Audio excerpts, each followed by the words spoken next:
एक छोटा सा शहर जहां हर कोई एक पुरानी और डरावनी कहानी से वाकिफ था।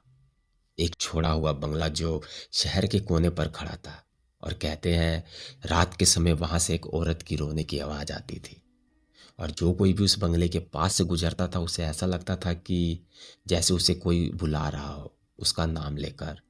और वो आवाज इतनी गहरी और दुख भरी होती थी कि लोग अपने कानों को ढक कर वहां से भाग जाते थे। एक दिन रजत नाम का जर्नलिस्ट जो पैरानॉर्मल स्टोरीज के लिए काफ़ी मशहूर था, इस कहानी को इन्वेस्टिगेट करने का फैसला करता है। लोगों ने उसे काफ़ी रोका और कहा कि वहाँ जाने वाला कभी वापस नहीं आता। लेकिन रजत के लिए एक और कहानी थी जो उसके करियर को और भी ऊंचाइयों पर ले जा सकती थी। उसने अपने कैमरा रिकॉर्डर और फ्लैशलाइट लेकर उस रात बंगले में रुक गया। रास्ते में उसे एक पुराना चौकीदार मिला जो उसे वापस जाने की सलाह देता है। चौकीदार कहता है वहां सिर्फ उसी को आवाज सुनाई देती है जो अपने दिल में कोई पाप छुपा कर रखता है। रजत हंसकर कह देता है, देखते हैं मुझे किस पाप के लिए वहां पर बुलाया जा रहा है। बंगले के अंदर हर चीज खामोशी में डूबी हुई थी। पुराने दरवाजे, उतरी हुई रंग की दीवार और जमीन पर बिखरे हुए कागज, सब कुछ एक घटना के बारे में इशारा कर रहे थे। उसने अपने रिकॉर्डर को ऑन किया और रूम की तरफ बढ़ने लगा। अचानक उसे एक हल्के से किसी की रोने की आवाज सुनाई दी। कौन है वहां? उसने जोर से पूछा, लेकिन उसका कोई भी जवाब नहीं आया। जैसे ही उसने एक और कदम रखा, एक औरत की आवाज उसके कानों में गूंज गई, रजत, इधर आओ। अब उसका दिल तेज से धड़कने लगा कि कैसे उस औरत ने उसका नाम लिया। उसने फ्लैशलाइट उस आवाज की तरफ घुमाई, लेकिन कुछ भी दिखाई नहीं दिया। वो आवाज उसे एक पुराने कमरे तक ले गई। कमरे के बीच में कुर्सी थी जिस पर कोई पीठ को मोड़ कर बैठा था। आप कौन हो? रजत ने पूछा, लेकिन कोई जवाब नहीं आया। उसने हिम्मत कर कर उस कुर्सी के पास गया और फ्लैशलाइट उसकी तरफ घुमा दी। कुर्सी खाली थी।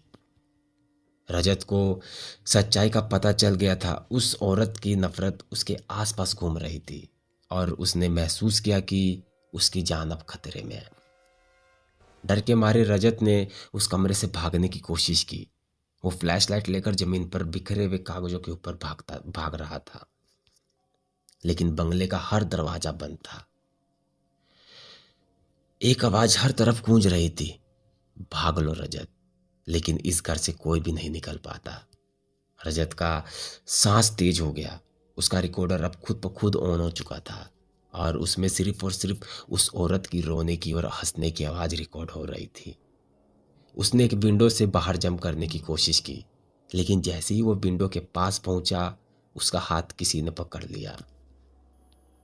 उसने पीछे मुड़कर देखा, वो औरत उसके सामने खड़ी थी, आंखों में एकदम लाल चमक के साथ।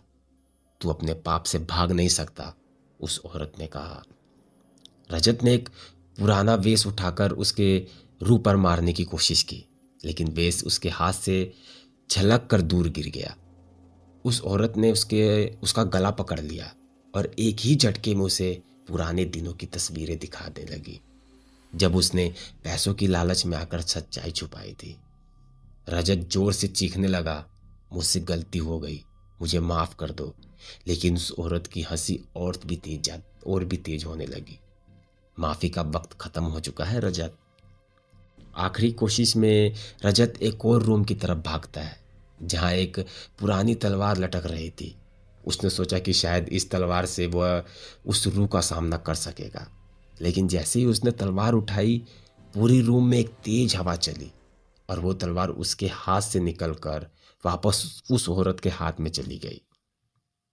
यही वो तलवार थी जिससे तुम लोगों ने मुझे मारा था, उस औरत ने कहा। और एक ही झटके में उसने रजत के सामने उस तलवार को घुमा दिया।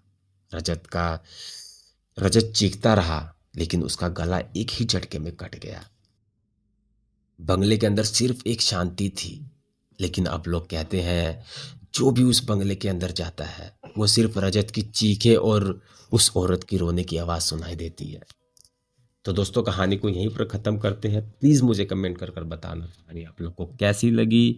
और दोस्तों थोड़ी बहुत गलती के लिए सॉरी। और दोस्तों अगर चैनल पर नए हो तो प्लीज़ चैनल को सब्सक्राइब करें। अब मिलते हैं अगली वीडियो में।